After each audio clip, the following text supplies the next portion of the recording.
Thank you for your generous introduction. Excellencies, honored guests, ladies and gentlemen, friends, it's a great privilege and pleasure for me to be here today. I am particularly pleased to participate in the 40th anniversary celebrations of Trócaire. I remember that you were extremely helpful after the tsunami in Sri Lanka. Ayubowan, greetings from the island nation of Sri Lanka. It is also lovely to be in Ireland, beautiful Ireland, another small island nation like mine. I have actually quite a lot of material to go through, and I will flip through some of the slides quickly, but they will be available on a website for you to download and peruse in greater detail when you have more time. So warm congratulations to Trócaire. I think the topic is extremely relevant and timely. I agree completely with the focus. I would simply change the words new global policy to no global policy. And that is the essence of the message I'll be giving you, sadly. And we have to change that. And you will change it, I'm sure. So what are the challenges, the multiple global threats that are undermining particularly poverty and development efforts? There is a growing risk of global breakdown due to multiple heavy shocks. The financial economic crisis, which is still ongoing in the Western countries, there's persistent poverty, which has been there, resource shortages of various kinds, environmental harm, and of course climate change, which is considered the ultimate threat amplifier simply because it makes all the other things worse. These are interrelated, and we need integrated solutions, not piecemeal solutions. Unfortunately, the stakeholders are very divided, and particularly I would say there is a distinct lack of political will at the very top. The world's leaders are simply not doing what they are expected to do. And we will try to explore what we need to do to overcome that. Just a quick word about climate change. There is a huge report this thick that we produced in 2007. But in that are 2 points which are particularly relevant for us today. One is that the poor countries and the poorer groups are the most likely, the most seriously affected. This is, of course, manifestly unfair because they had the least to do with creating the problem. There is also a more positive aspect, and that is that if we make development more sustainable through an integrated approach, we can address not only climate change, but also the other perennial issues like poverty, hunger, ill health, and so on. But let us see how well we are doing at the present time. And you can judge for yourself if we are doing well. This is my take on the 3 levels of reality. At the top are financial markets, economic growth, things like stock market indices, GNP growth rates, which we all look at. I mean, we all like to make money, that's the head in the clouds. Below that are the productive economic assets, the workers in the factories, the farmers in the fields, the land, the production assets. And below that are, of course, the biogeophysical resources, the natural environment, and ecology. Ideally, the 3 levels should be very closely linked, so the feet have to be firmly on the ground. But this is not what is happening. We have first the asset bubble in which the financial value of assets was greatly inflated because of greed, and the collapse of that asset bubble, particularly property values and financial instruments, which caused the collapse of 2008. So that is the economic crisis. But we have also a social bubble, and that is a bubble of poverty, which is conveniently hidden by high GNP growth rates. But there are between 1 and 2 billion poor in the world. And when that bubble collapses, we will have serious problems. And of course, we have the bubble of environmental externalities, that we continue to abuse the planet's resources and we'll have to pay the price later on. Climate change is just one of them, right? So everything is disconnected. Now, if we look at how we have deployed resources to address these problems, and these are the choices of the world's leaders. $6 trillion currently for government bailouts, mainly of rich banks and big companies. Aid is running around $100 billion a year, which is 1/60th that amount, and for something like climate change, a few $1 billion, pocket change. So we have also world military expenditures, which is now running at $2 trillion. You can see for yourself and decide for yourself whether these kinds of priorities are going to get us out of our current problem. In fact, my personal concern is that I think the financial sector has not learned much from the crisis. They're just going back to business as usual. And this is cause for great concern because a repetition could happen. One of the positive aspects, if there is one, is that although the Western countries, US, Europe, and Japan are still struggling, unfortunately, the South, led by the BRICS, is forging ahead. And not only GNP, the nominal income, but also the Human Development Index, a much broader index, is improving. So there is some ray of hope here. Now, going to climate change very quickly, I don't need to dwell on this, simply to say that it is human intervention following the Industrial Revolution, which you see that spike in the last 200 years, which has caused the great rise in atmospheric greenhouse gas concentrations. The pre-industrial level, the safe level was 275. We are approaching 400 now, and we will see why this is dangerous. Because according to the IPCC's predictions, we are going to see by the end of the century at least a 3-degree rise in temperature. This is business as usual. Sea level at least half a meter, probably more now, because the evidence is even more alarming, and so on. So if you look at overall impacts on 5 different areas, food, water, ecosystems, extreme weather events, and irreversible change, you'll see that around 2 degrees Celsius, most of these arrows start turning red. And that's why the global community took 2 degrees Celsius as the danger limit. But we will show that this is going to be exceeded anyway. And there are a risk of large-scale events in the next century, probably, if, for example, melting of the Antarctic ice sheets or Greenland could cause sea level rise, not just half a meter or meter, but 6 to 8 meters. But that is a long range phenomenon. Now, you can see the science behind it, that on the right-hand side you have human activities. The arrow at the bottom shows you that these greenhouse gas emissions, which are anthropogenic, are driving the climate domain on the left-hand side. There is a process called radiative forcing, which disturbs the climate system. And of course, the climate strikes back. And it disturbs human and natural systems. And in turn, our development path has to change. So you have a vicious cycle going on here. We have 2 methods of intervention. One is called mitigation, where we try to squeeze down the emissions. The other one is called adaptation, because since we are committed to some degree of climate change anyway, we have to adapt.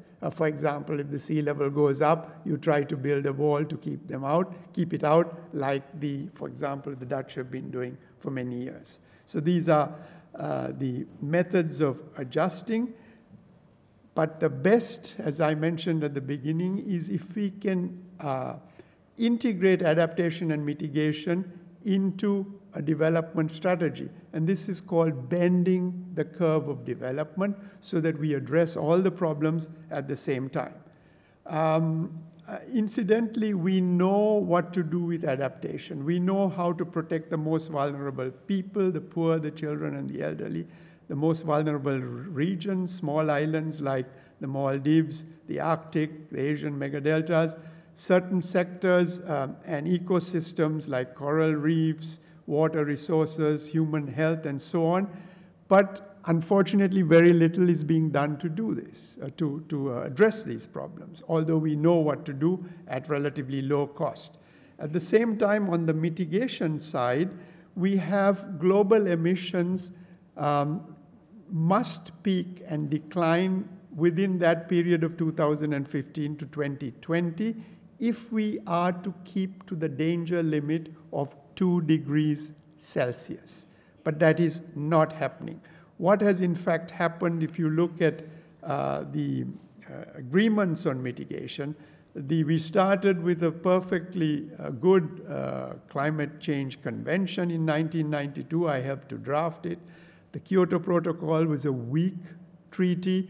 Even that has not been honored, particularly the US, the biggest emitter at the time, refused to sign it. Post-Kyoto, we have had meeting after meeting. Since we have postponed any action in successive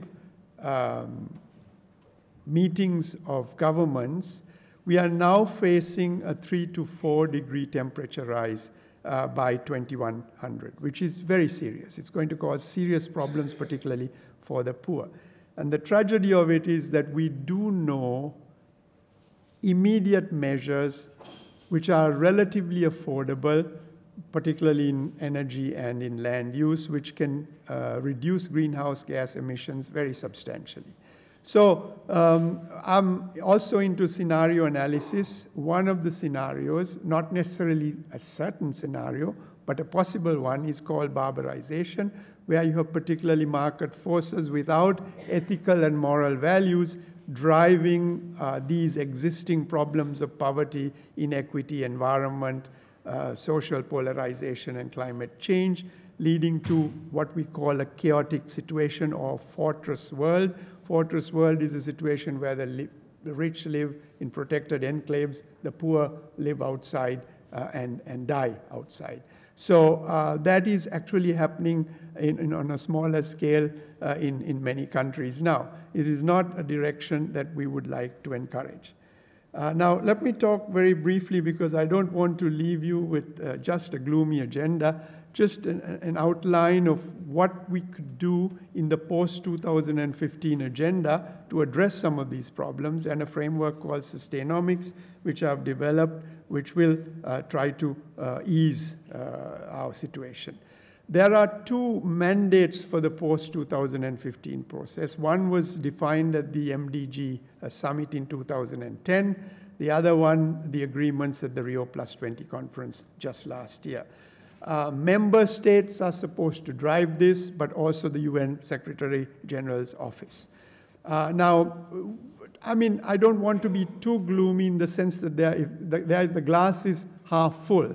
We have had unprecedented improvements in human development. Poverty indices have gone down, mainly because of China, but Africa and South Asia are still lagging. Things like school enrollment, gender issues, HIV, and so on improved. The BRICS economic output is equal to the G6, as I said, the surge in the South. And incidentally, the 80% of the world's middle class will reside in the South very soon, sometime this year, which is a large amount. But this is not a time for complacency, because poverty and inequality are continuing to increase. Critical environmental conditions and ecosystems are deteriorating. Conflicts abound, especially over resources. Social capital is the glue that binds society together, is eroding. Hunger, malnutrition, and sickness persist, mainly with children. There are jobless people. So many, many things are wrong which need to be addressed right away. Now, there is a UN task team that is addressing this. I won't go through this because this is all bureaucratic. They are focusing on human rights, equality, and sustainability as the core, but also environment, peace, and security, and so on around it.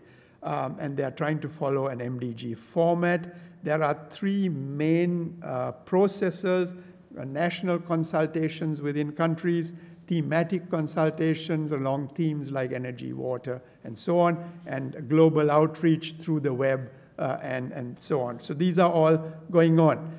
But there are problems. First is there is confusion about whether MDGs should be continued into round 2 or adopt sustainable development goals, which is a new thing, or to do both. And there is a risk with sustainable development goals that you will have not just 8 like the MDGs, but maybe 100, because everybody is trying to make a sustainable development goal, and it dilutes the process. In Kyoto, we are in the climate area, we are wondering whether to go for round 2 or have a new mitigation agreement. There is over-reliance on member states. How do we break the government gridlock because of the failure of decision makers at the very top? And there is a very complicated institutional framework. This is just, I mean, I don't want to confuse you, but this is just the UN chart. And you can see that just to get anything done is going to be extremely difficult with all these people working.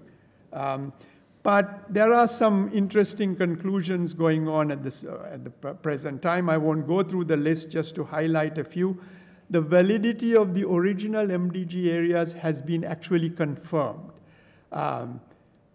Honest and responsive government has come up very high as number 2.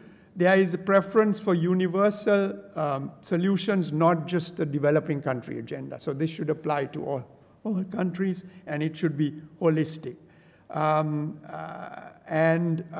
There is support to go beyond GDP. I'll talk to that a little later. That is to look at indices other than pure material consumption. Let me skip some of these. On the SDGs, the goal is to make it as simple as possible, universally applicable to all countries, action-oriented, concise, and easy, and to focus on key areas like energy, water, food security, and so on. So let me just mention now the framework that I talked about, which is Sustainomics, and just see how that fits into this framework. So to start with, the business as usual is not acceptable. Why? We are trying to deal piecemeal with problems, poverty here, environment there.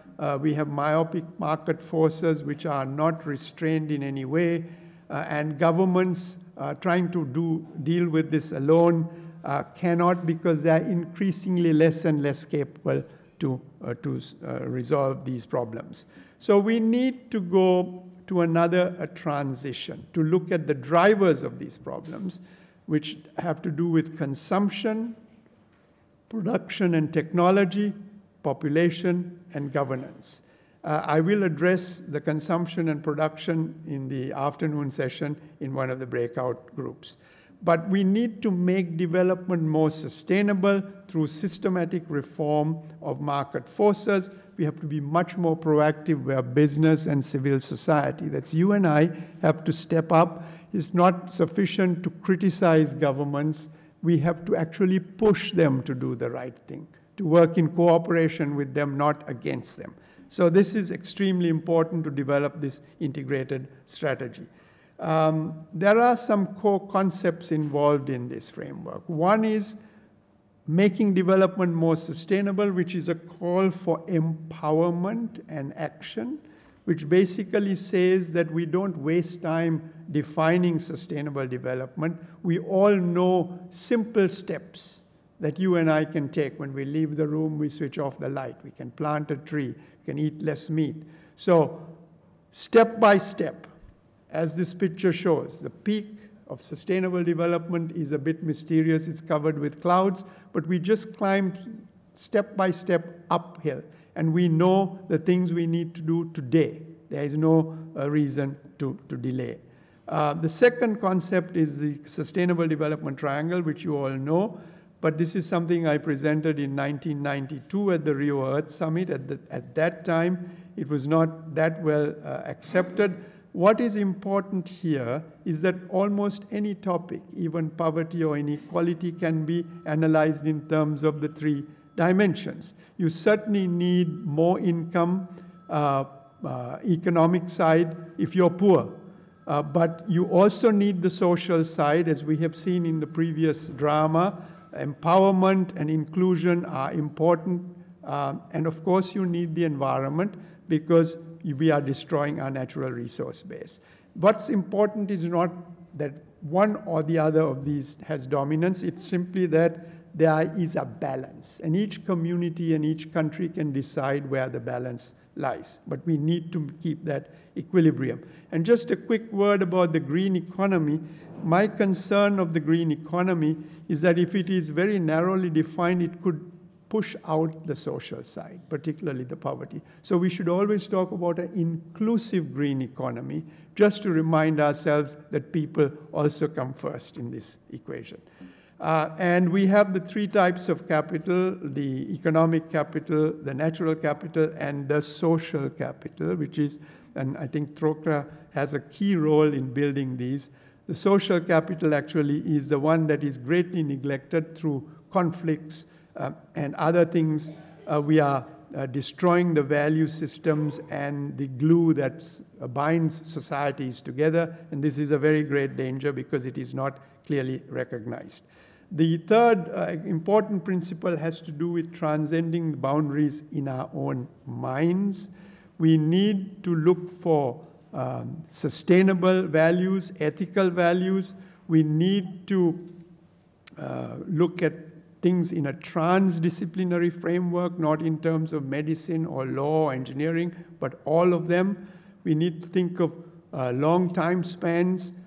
We think on global scales, and we need to work with many types of stakeholders. I would say greed, selfishness, and violence are unsustainable values. Selflessness, altruism, enlightened self-interest, and respect for humans and nature are extremely important. These are all values that Trócaire stands for, and I'm proud to be associated with you. And we have to build these values, particularly among the youth, because young people some of them at least, seem to be drifting the other way. So basically, instead of a sustainable development triangle, we have an unsustainable process. We have unethical social values, greed and selfishness and so on, which is driving a process of economic maldevelopment where growth is based on unsustainable debt and inequitable consumption. For example, our grandparents believed in the value of thrift. It is their savings which we are enjoying today. We have discovered a different truth. We have discovered that it is better to borrow from our grandchildren rather than to save. So we are enjoying that benefit as well, but our grandchildren will have to pay a price, in particularly an environmental debt. So we have to break this cycle, and it has to start with values. So I think we have to build that coalition of civil society and business to work with government and so on. And let me tell you, this is not an empty box. There are many case studies and applications which illustrate this approach. So I want to tell you that although the situation is not that rosy, there are many shining examples which we can follow.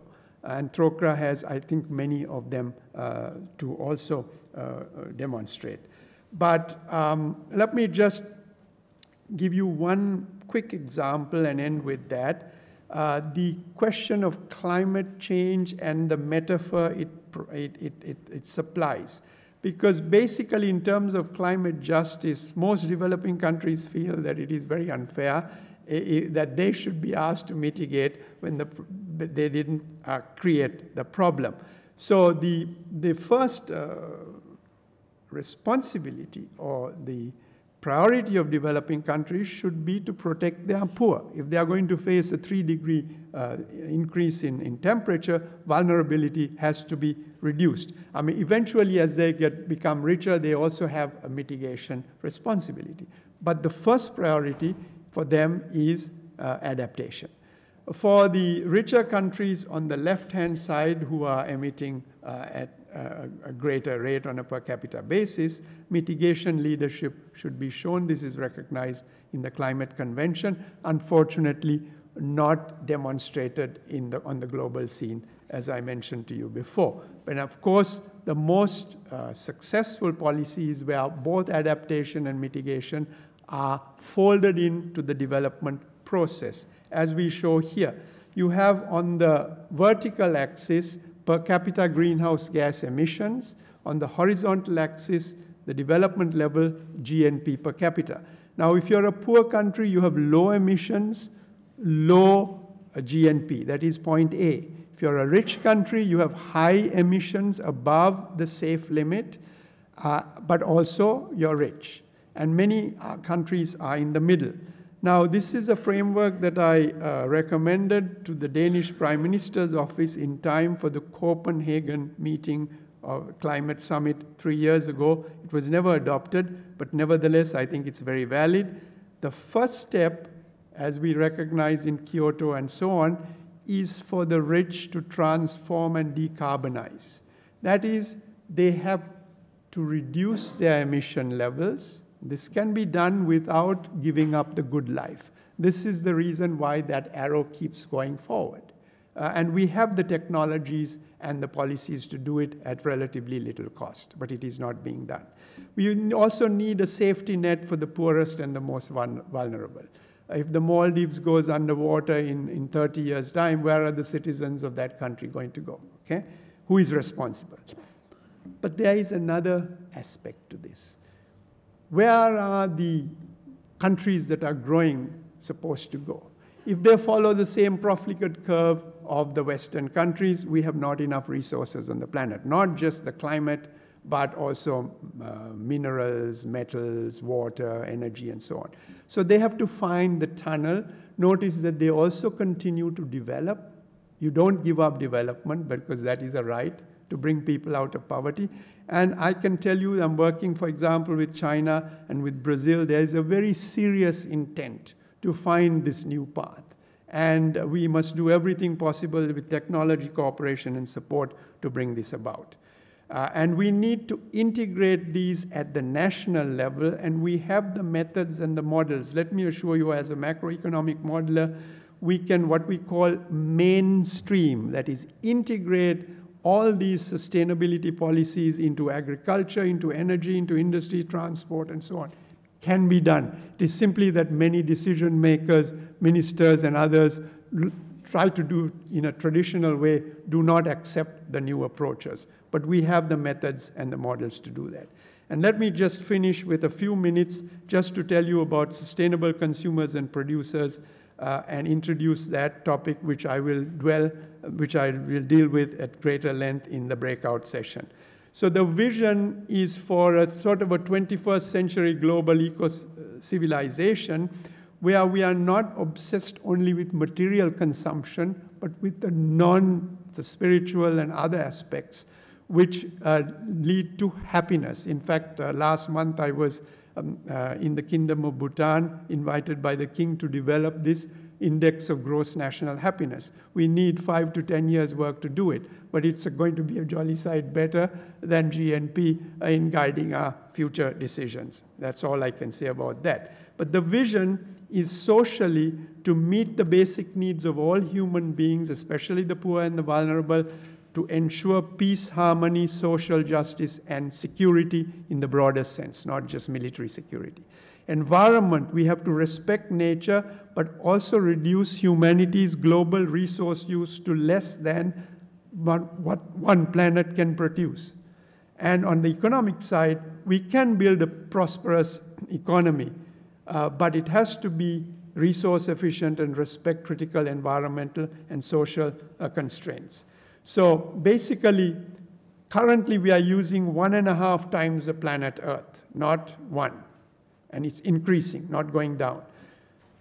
The top 20 percentile of the global population are consuming 60 times more, that is, than the poorest 20 percentile. So they're consuming over 80% of the world's resources. They're consuming more than one planet already, the rich, right? And we are at the same time promising up to 2 billion poor people that we are going to raise them out of poverty. Where are the resources to do it? Okay? There is a crowding out.